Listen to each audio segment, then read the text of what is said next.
നമസ്കാരം. STV ന്യൂസിലേക്ക് എല്ലാ പ്രേക്ഷകർക്കും സ്വാഗതം. പ്രധാന വാർത്തകൾ. നാളെ വോട്ടുത്സവം. വിധിയെഴുത്തിന് നാട് സജ്ജം. ബൂത്തുകളിൽ സുരക്ഷ ഉൾപ്പെടെ എല്ലാ ക്രമീകരണങ്ങളും ഇന്ന് പൂർത്തിയാകും. എല്ലാ ബൂത്തുകളിലും വെബ്കാസ്റ്റിംഗ്. തിരഞ്ഞെടുപ്പ് സാമഗ്രികൾ പോളിംഗ് ചുമതലയുള്ള ഉദ്യോഗസ്ഥർ ഏറ്റുവാങ്ങി. നിശബ്ദ പ്രചരണവുമായി വോട്ടുറപ്പിക്കാൻ മുന്നണികൾ. മദ്യനയത്തിൽ വെള്ളം ചേർത്ത സംസ്ഥാന സർക്കാരിനെതിരെ തെരഞ്ഞെടുപ്പിൽ പ്രതികരിക്കുമെന്ന് മദ്യനിരോധന സമിതി. കേരളത്തെ മദ്യശാലയാക്കുന്ന നയത്തിനെതിരെ വലിയ ജനരോഷമുണ്ടാകും. പാലക്കാട്ട് മദ്യനിരോധന സമിതി പ്രവർത്തക യോഗം. ഭാരതപ്പുഴ വറ്റിയതോടെ പമ്പിംഗ് പ്രതിസന്ധി മൂലം കുടിവെള്ള പദ്ധതികളുടെ താളം തെറ്റി. ഷൊർണൂർ തടയണയിൽ ജലലഭ്യത കുറഞ്ഞതോടെ നഗരസഭാ പരിധിയിലും വാണിയംകുളം പഞ്ചായത്തിലും ജലവിതരണത്തിൽ നിയന്ത്രണം. ഭാരതപ്പുഴയിലെ തടയണകളിൽ ജലനിരപ്പ് ക്രമാതീതമായി താഴ്ന്നു. ശക്തമായ വേനൽമഴ മാത്രം പ്രതിവിധി. തൃശൂർ കേച്ചേരിയിൽ പ്രചരണ കൊട്ടിക്കലാശം കഴിഞ്ഞു മടങ്ങവേ കോൺഗ്രസ് പ്രവർത്തകൻ കുഴഞ്ഞു വീണു മരിച്ചു. മരിച്ചത് മുഴവഞ്ചേരി സ്വദേശി ജയൻ. ചെറുതുരുത്തിയിൽ നിന്ന് 4 ദിവസം മുൻപ് കാണാതായ വയോധികനെ പെരിങ്ങാവിൽ മരിച്ച നിലയിൽ കണ്ടെത്തി. മങ്കരയിൽ വണ്ടിവേഷവുമായി പോവുകയായിരുന്ന വാഹനം നിയന്ത്രണം വിട്ട് മരത്തിലിടിച്ച് ഒരാൾക്ക് പരിക്ക്. വാർത്തകൾ വിശദമായി. നാളെ വോട്ടുത്സവം. വിധിയെഴുതാൻ പാലക്കാട് ജില്ല സജ്ജമായി കഴിഞ്ഞു. ജില്ലയിൽ വോട്ടിംഗ് മെഷീൻ ഉൾപ്പെടെ തിരഞ്ഞെടുപ്പ് സാമഗ്രികളുടെ വിതരണം വിവിധ കേന്ദ്രങ്ങളിൽ രാവിലെ 10 മുതൽ ആരംഭിച്ചു. എല്ലാ ബൂത്തുകളിലും വെബ്കാസ്റ്റിംഗ് സൗകര്യം ഏർപ്പെടുത്തിയിട്ടുണ്ട്.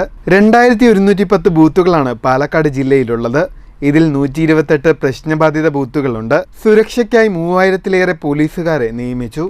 ജില്ലയിൽ 12 നിയോജക മണ്ഡലങ്ങളിലായി 10,182 ഉദ്യോഗസ്ഥരാണ് പോളിംഗ് ഡ്യൂട്ടിക്കുണ്ടാകുക. പാലക്കാട് ലോക്സഭാ മണ്ഡലം, ആലത്തൂർ, പൊന്നാനി മണ്ഡലത്തിലെ തൃത്താല എന്നിവ ഉൾപ്പെടുന്ന ജില്ലയിൽ ആകെ 23,15,990 വോട്ടർമാരുണ്ട്. ഇതിൽ 45,000 പേർ കന്നി വോട്ടർമാരാണ്. ജില്ലയിൽ സ്ത്രീ വോട്ടർമാരാണ് എണ്ണത്തിൽ കൂടുതൽ.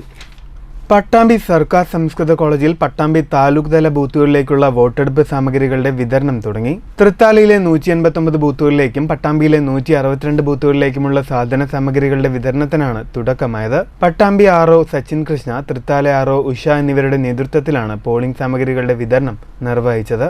മദ്യനയത്തിൽ വെള്ളം ചേർത്ത ഇടത് സർക്കാരിനെതിരെ തെരഞ്ഞെടുപ്പിൽ പ്രതികരിക്കണമെന്ന് മദ്യനിരോധന സമിതിയുടെ പ്രവർത്തക യോഗം. പാലക്കാട്ട് ചേർന്ന പ്രവർത്തക യോഗം ജില്ലാ പ്രസിഡന്റ് AK സുൽത്താൻ ഉദ്ഘാടനം ചെയ്തു. അതിന് പിണറായി സർക്കാർ പറഞ്ഞ ന്യായീകരണം, ഇവിടെ മദ്യശാലകൾ അടച്ചുപൂട്ടിയപ്പോൾ ഇവിടെ വ്യാജമദ്യം ഒഴുകിയുണ്ടായി. ഇവിടെ വന്നിട്ട് വെസ്പറസും മാൻഡ്രക്സും അബീനും കഞ്ചാവും മയക്കുമരുന്നുകളും വിപുലമായി ജനങ്ങളുടെ ഇടയിൽ അതിന്റെ ദൂഷിത ഫലമാണ് വളരെ വലുതായിക്കൊണ്ടിരിക്കുന്നത്. അതുകൊണ്ട് മദ്യശാലകൾ തുറന്നാൽ മയക്കുമരുന്നില്ലാത്ത അവസ്ഥ കൊണ്ടുവരാമെന്ന ന്യായം പറഞ്ഞിട്ടാണ് മദ്യശാലകൾ തുറന്നത്. ഇപ്പോഴെന്തായെന്ന് പറഞ്ഞാൽ ഇഷ്ടംപോലെ മയക്കുമരുന്നുകൾ ഉപയോഗിക്കുന്ന വിദ്യാർത്ഥികളും സ്ത്രീകളും കുട്ടികളും അടക്കം മദ്യശാലകൾ തുറന്നതിന്റെ ഫലമായിട്ട് എല്ലാവരും മദ്യപിക്കുകയും ചെയ്യുന്നു. എനിക്കൊരു ചെറിയ ഉദാഹരണം ഈ സമയത്ത് ഓർമ്മയിൽ വരികയാണ്. ഞാൻ സർക്കാർ സർവീസിലേക്ക്, ഞാൻ പുതുപ്പിരാനം പഞ്ചായത്തിലെ ജീവനക്കാരനായിരിക്കെ എൻ്റെ ഒരു സുഹൃത്തുണ്ട്, ശ്രീധരൻ പറഞ്ഞിട്ട്. അയാൾ വന്നിട്ട് ഭയങ്കര ചെയിൻ സ്മോക്കറാണ്. നിയമസഭാ തെരഞ്ഞെടുപ്പ് വേളയിൽ ഞങ്ങൾ ബാറുകളല്ല സ്കൂളുകളാണ് തുറക്കുക എന്നാണ് LDF പറഞ്ഞത്. കഴിഞ്ഞ 8 വർഷത്തിനിടയിൽ സംസ്ഥാനത്ത് പുതുതായി 785 ബാറുകൾ തുറന്നു. ഉമ്മൻചാണ്ടി സർക്കാരിന്റെ കാലത്ത് 29 ബാറുകളുണ്ടായിരുന്ന കേരളത്തിൽ ഇപ്പോൾ 814 ബാറുകളുണ്ട്. കൂടാതെ ബിവറേജസിന്റെ 309 മദ്യക്കടകളും 5170 കള്ളുഷാപ്പുകളും വിദേശ മദ്യം വിളമ്പുന്ന നിരവധി ക്ലബ്ബുകളും സംസ്ഥാനത്ത് പ്രവർത്തിക്കുന്നുണ്ടെന്ന് ജില്ലാ പ്രവർത്തക യോഗം ചൂണ്ടിക്കാട്ടി. ബിവറേജസിന്റെ പുതുതായി 230 വിൽപ്പനശാലകളും 300 ബാറുകളും തുറക്കാനും വീര്യം കുറഞ്ഞ മദ്യം വിളമ്പാനും അണിയറയിൽ നീക്കം നടക്കുന്നുണ്ട്. ടൂറിസത്തിന്റെ പേരും പറഞ്ഞ് നാടെങ്ങും മദ്യമൊഴുക്കി കുടുംബം തകർക്കുന്നവരെ ജനം തിരിച്ചറിയണമെന്നും അതിനുള്ള മറുപടി ഈ തെരഞ്ഞെടുപ്പിലൂടെ നൽകണമെന്നും യോഗം ആവശ്യപ്പെട്ടു. മദ്യനിരോധന സമിതി ജില്ലാ വൈസ് പ്രസിഡന്റ് K അബൂബക്കർ അധ്യക്ഷത വഹിച്ചു.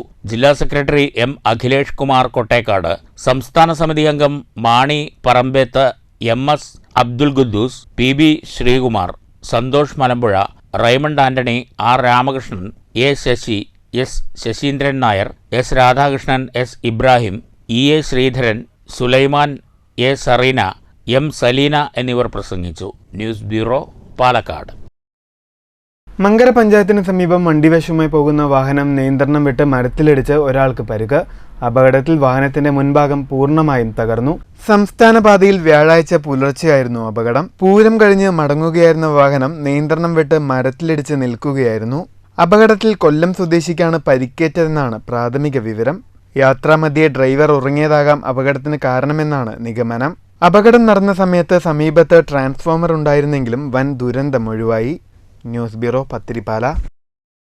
തൃശൂർ കേച്ചേരിയിൽ ലോക്സഭാ തെരഞ്ഞെടുപ്പ് പ്രചരണ കുട്ടിക്കലാശം കഴിഞ്ഞ് മടങ്ങവേ കോൺഗ്രസ് പ്രവർത്തകൻ കുഴഞ്ഞു വീണ് മരിച്ചു. മുഴുവഞ്ചേരി സ്വദേശി 53 വയസ്സുള്ള ജയനാണ് മരിച്ചത്. കുഴഞ്ഞു വീണ ജയനെ സഹപ്രവർത്തകർ കേച്ചേരി ആക്ട്സ് ആംബുലൻസിൽ മെഡിക്കൽ കോളേജിൽ എത്തിച്ചെങ്കിലും ജീവൻ രക്ഷിക്കാനായില്ല. 4 ദിവസം മുൻപ് കാണാതായ വയോധികനെ മരിച്ച നിലയിൽ കണ്ടെത്തി. ചെറുതുരുത്തി 1-ാം മൈലിന് സമീപം ഒറവൻപാടത്ത് വീട്ടിൽ 64-കാരൻ ശശി എന്ന മാനുക്കുട്ടനെയാണ് തൃശൂർ ജില്ലയിലെ പെരുങ്ങാവ് ജംഗ്ഷനിൽ മരിച്ച നിലയിൽ വിയ്യൂർ പോലീസ് കണ്ടെത്തിയത്. ദേശമംഗലം കുട്ടിപ്പാറയിലുള്ള വീട്ടിൽ നിന്നാണ് ഞായറാഴ്ച മുതൽ ശശിയെ കാണാതെയായത്. തുടർന്ന് നടന്ന അന്വേഷണത്തിൽ കണ്ടെത്താനായിരുന്നില്ല. വിയ്യൂർ പോലീസ് മരിച്ച ശശിയുടെ ചിത്രം വെച്ച് സമൂഹ മാധ്യമങ്ങളിൽ പരസ്യം ചെയ്തതോടെയാണ് ബന്ധുക്കൾ ഈ വിവരം അറിയുകയും ബുധനാഴ്ച സ്റ്റേഷനിലെത്തി ആളെ തിരിച്ചറിയുകയുമായിരുന്നു. വ്യാഴാഴ്ച പോസ്റ്റ്മോർട്ടത്തിനു ശേഷം മൃതദേഹം ബന്ധുക്കൾക്ക് വിട്ടു നൽകും. തെങ്ങുകയറ്റ തൊഴിലാളിയായിരുന്നു മരിച്ച ശശി. News bureau, Cheruthuruthy. താളം തെറ്റി സമഗ്ര ശുദ്ധജല വിതരണ പദ്ധതികൾ. ഭാരതപ്പുഴയിൽ ജലലഭ്യത കുറഞ്ഞതോടുകൂടി വിതരണം കൂടുതൽ പ്രതിസന്ധിയിലേക്ക് നീങ്ങുകയാണ്. ഷൊർണൂരിലും പ്രതിസന്ധി രൂക്ഷമായി കഴിഞ്ഞു. നഗരസഭാ പരിധിയിലും വാണിയംകുളം പഞ്ചായത്തിലും ജലവിതരണത്തിൽ കടുത്ത നിയന്ത്രണമുണ്ട്. പമ്പിംഗ് പ്രതിസന്ധി മൂലം ഭാരതപ്പുഴയിലെ ജലവിതരണ പദ്ധതികളുടെ താളം തെറ്റിയ അവസ്ഥയാണ്. ഭാരതപ്പുഴയിലെ ഷൊർണൂർ തടയണയിൽ ജലലഭ്യത നന്നേ കുറഞ്ഞു. നഗരസഭാ പരിധിയിലും വാണിയംകുളം പഞ്ചായത്തിലും ജലവിതരണത്തിൽ കർശന നിയന്ത്രണം ഏർപ്പെടുത്തേണ്ട സാഹചര്യമാണ്. നിലവിൽ തുടർച്ചയായ 2 ദിവസം ഷൊർണൂർ നഗരസഭാ പരിധിയിലും അടുത്ത ദിവസം വാണിയംകുളം പഞ്ചായത്ത് പരിധിയിലും എന്ന നിലയിലാണ് ജല അതോറിറ്റിയുടെ ശുദ്ധജല വിതരണം. ഒരു മോട്ടോർ മാത്രം ഉപയോഗിച്ചാണ് പമ്പിംഗ്. നേരത്തെ 2 മോട്ടോറുകൾ 24 മണിക്കൂറും പ്രവർത്തിച്ചിരുന്നു. ജലലഭ്യത കുത്തനെ കുറഞ്ഞതോടെ പമ്പിംഗ് പ്രതിസന്ധിയിലായതാണ് നിയന്ത്രണത്തിലേക്ക് നയിച്ചത്. വാണിയംകുളം ചളവറ പഞ്ചായത്തുകളിലേക്ക് ദിവസവും ടാങ്കർ ലോറികളിൽ വെള്ളമെത്തിക്കുന്നതും ഷൊർണൂരിൽ നിന്നാണ്. അതേസമയം ടാങ്കറുകളിൽ വെള്ളം കൊണ്ടുപോകുന്നതിന് നിലവിൽ നിയന്ത്രണം ഏർപ്പെടുത്തിയിട്ടില്ല. ചാലെടുത്തും മറ്റും പുഴയിലെ കിണറിൽ വെള്ളം എത്തിച്ച് പ്രതിസന്ധി മറികടക്കാനുള്ള ശ്രമവും ജല അതോറിറ്റി ആരംഭിച്ചിട്ടുണ്ട്. വേനൽ കനത്തതോടെ ഭാരതപ്പുഴയിലെ മിക്ക തടയണകളിലും ജലനിരപ്പ് ക്രമാതീതമായി താഴ്ന്ന സാഹചര്യമാണ്. പുഴയിൽ ഒഴുക്ക് പൂർണ്ണമായും മുറിഞ്ഞ അവസ്ഥയുമുണ്ട്. ഒട്ടേറെ ജലവിതരണ പദ്ധതികളുടെ സ്രോതസ്സായ ഭാരതപ്പുഴയിൽ ഇത്രമേൽ വെള്ളം കുറഞ്ഞ സാഹചര്യം അടുത്ത കാലത്ത് ഉണ്ടായിട്ടില്ല. കാലതാമസം കൂടാതെ വേനൽ മഴ ലഭിച്ചില്ലെങ്കിൽ പ്രതിസന്ധി രൂക്ഷമാകും. മഴ വൈകിയാൽ ഡാമുകളിൽ നിന്ന് വെള്ളം പുഴയിലേക്ക് തുറക്കേണ്ടി വരും. ഡാമുകളിലെ ജലലഭ്യത കൂടി പരിഗണിച്ചാകും ഇത് സംബന്ധിച്ചുള്ള തീരുമാനമുണ്ടാകുക. ഡാമുകൾ തുറന്നാലും പറളി, ഞാവളിൻകടവ്, ലക്കിടി, മീറ്റ്ന തടയണകൾ പിന്നിട്ട് ഷൊർണൂരിൽ വെള്ളമെത്താനും താമസമെടുക്കും. വേനൽ മഴയ്ക്കായുള്ള പ്രാർത്ഥനയിലാണ് ഇപ്പോൾ നാട്. News centre, Shoranur. കിള്ളിക്കാവുകളിൽ ഇന്ന് പൂരം. കണ്ണിമ്പറം, മനിശ്ശേരി, പുലാച്ചിത്ര കിള്ളിക്കാവുകൾ ആഘോഷ നിറവിലാണ്. ഗജനിരയും വാദ്യവിസ്മയവും ഇണക്കാളകളും അനുഷ്ഠാന കലാരൂപങ്ങളും പൂരക്കാഴ്ചയുടെ നിറവാകും. പുലാച്ചിത്ര കിള്ളിക്കാവിൽ രാവിലെ പൂതൻ തിറകളുടെ കാവ് തീണ്ടലോടെ ആഘോഷ പരിപാടികൾക്ക് തുടക്കമായി. വൈകിട്ട് 4 മുതൽ വേലകൾ ക്ഷേത്രാങ്കണത്തിലെത്തും. രാത്രി 8-നാണ് കൂട്ടിയെഴുന്നള്ളിപ്പ്. ട്രാഫിക് സംവിധാനം കാര്യക്ഷമമാകാതെ വീർപ്പുമുട്ടി പത്തിരിപ്പാല നഗരം. ഗതാഗതക്കുരുക്കിൽ വലഞ്ഞ് യാത്രക്കാർ. അന്തരിച്ച മുൻ MLA KV വിജയദാസിന്റെ നേതൃത്വത്തിൽ ട്രാഫിക് സംവിധാനത്തിനായി ശ്രമം തുടങ്ങിയിരുന്നെങ്കിലും നാളിതുവരെയായും നടപടിയായില്ല. പാലക്കാട് കുളപ്പുള്ളി സംസ്ഥാനപാതയിൽ ഒറ്റപ്പാലം കഴിഞ്ഞാൽ പിന്നെ ഏറ്റവും തിരക്കനുഭവപ്പെടുന്ന നഗരമാണ് പത്തിരിപ്പാല. മങ്കര, മണ്ണൂർ, ലക്കിടിപ്പേരൂർ തുടങ്ങി 3 പഞ്ചായത്തുകളുടെ സംഗമ സ്ഥാനം കൂടിയാണ് പത്തിരിപ്പാല ടൗൺ. ദിനം പ്രതി 100 കണക്കിന് ബസ്സുകൾ 3 ഭാഗത്തു നിന്നും എത്തുമ്പോൾ മതിയായ ട്രാഫിക് സംവിധാനമില്ലാത്തതിനാൽ റോഡ് മുറിച്ചു കടക്കാനാവാതെ വലയുന്നത് കാൽനട യാത്രക്കാരാണ്. മിനിറ്റുകളോളം കാത്തുനിന്ന് വേണം റോഡ് മുറിച്ച് കടന്നു പോകാൻ. കൂടാതെ അനധികൃത പാർക്കിങ്ങും ഗതാഗത തടസ്സത്തിന് ഇടവരുത്തുന്നു. രാവിലെയും വൈകുന്നേരവും മങ്കര പോലീസിന്റെ സേവനമുണ്ടെങ്കിലും മറ്റു സമയങ്ങളിൽ ലഭ്യമല്ല. സമീപത്തെ സ്കൂളുകളിലും കോളേജുകളിലുമായി 4000-ഓളം വിദ്യാർത്ഥികൾ പഠിക്കുന്നതിനാൽ സ്കൂൾ തുറന്നാൽ ഏറെ തിരക്കനുഭവപ്പെടും.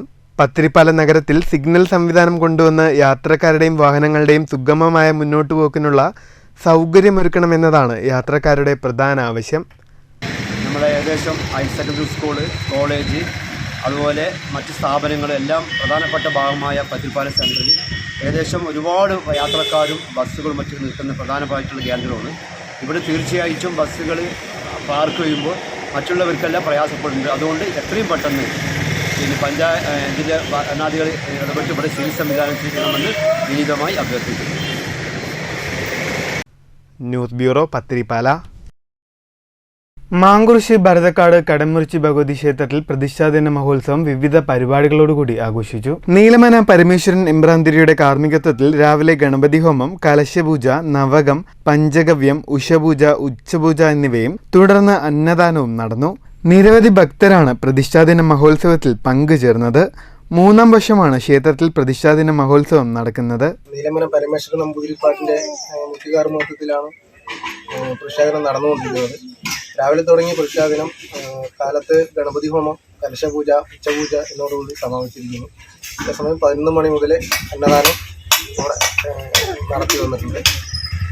നിരവധി ഭക്തജനങ്ങൾ പങ്കെടുത്തിട്ടുണ്ട്. പഞ്ചാബിലെ ഗാദിയാനിൽ നടക്കുന്ന സമ്മർ ക്യാമ്പിൽ പങ്കാളികളായി പാഞ്ഞാൽ വല്ലങ്ങിപ്പാറയിലെ കുരുന്നുകൾ 15 ദിവസം നീണ്ടു നിൽക്കുന്ന വഖഫെ നൗർ സമ്മർ ക്യാമ്പിൽ പങ്കെടുക്കാൻ കേരളത്തിൽ നിന്നുമുള്ള 100ഓളം വിദ്യാർത്ഥികളോടൊപ്പം പാഞ്ഞാളിലെ 21 പേരടങ്ങുന്ന സംഘം പഞ്ചാബിലെ ഗാദിയാനിൽ എത്തിച്ചേർന്നു.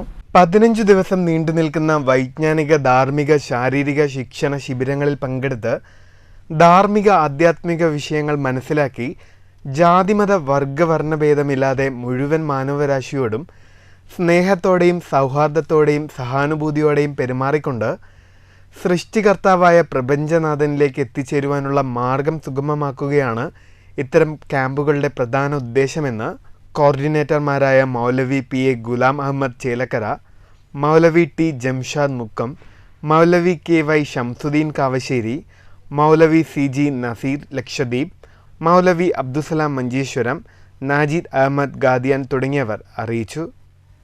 News bureau, Cheruthuruthy. പ്രധാന വാർത്തകൾ വീണ്ടും. നാളെ വോട്ടുത്സവം, വിദ്യയെഴുത്തിന് നാട് സജ്ജം. ബൂത്തുകളിൽ സുരക്ഷയുൾപ്പെടെ എല്ലാ ക്രമീകരണങ്ങളും ഇന്ന് പൂർത്തിയാകും. എല്ലാ ബൂത്തുകളിലും വെബ്കാസ്റ്റിംഗ്. തിരഞ്ഞെടുപ്പ് സാമഗ്രികൾ പോളിംഗ് ചുമതലയുള്ള ഉദ്യോഗസ്ഥർ ഏറ്റുവാങ്ങി. നിശബ്ദ പ്രചരണവുമായി വോട്ടുറപ്പിക്കാൻ മുന്നണികൾ. മദ്യനയത്തിൽ വെള്ളം ചേർത്ത സംസ്ഥാന സർക്കാരിനെതിരെ തെരഞ്ഞെടുപ്പിൽ പ്രതികരിക്കുമെന്ന് മദ്യനിരോധന സമിതി. കേരളത്തെ മദ്യശാലയാക്കുന്ന നയത്തിനെതിരെ വലിയ ജനരോഷമുണ്ടാകും. പാലക്കാട്ട് മദ്യനിരോധന സമിതി പ്രവർത്തക യോഗം. ഭാരതപ്പുഴ വറ്റിയതോടെ പമ്പിംഗ് പ്രതിസന്ധി മൂലം കുടിവെള്ള പദ്ധതികളുടെ താളം തെറ്റി. ഷൊർണൂർ തടയണയിൽ ജലലഭ്യത കുറഞ്ഞതോടെ നഗരസഭാ പരിധിയിലും വാണിയംകുളം പഞ്ചായത്തിലും ജലവിതരണത്തിൽ നിയന്ത്രണം. ഭാരതപ്പുഴയിലെ തടയണകളിൽ ജലനിരപ്പ് ക്രമാതീതമായി താഴ്ന്നു. ശക്തമായ വേനൽമഴ മാത്രം പ്രതിവിധി. തൃശൂർ കേച്ചേരിയിൽ പ്രചരണ കൊട്ടിക്കലാശം കഴിഞ്ഞു മടങ്ങവേ കോൺഗ്രസ് പ്രവർത്തകൻ കുഴഞ്ഞു വീണു മരിച്ചു. മരിച്ചത് മുഴവഞ്ചേരി സ്വദേശി ജയൻ. ചെറുതുരുത്തിയിൽ നിന്ന് 4 ദിവസം മുൻപ് കാണാതായ വയോധികനെ പെരിങ്ങാവിൽ മരിച്ച നിലയിൽ കണ്ടെത്തി. മങ്കരയിൽ വണ്ടിവേഷവുമായി പോവുകയായിരുന്ന വാഹനം നിയന്ത്രണം വിട്ട് മരത്തിലിടിച്ച് ഒരാൾക്ക് പരിക്ക്. ഈ വാർത്താ ബുള്ളറ്റിൻ സമാപിക്കുന്നു. നമസ്കാരം.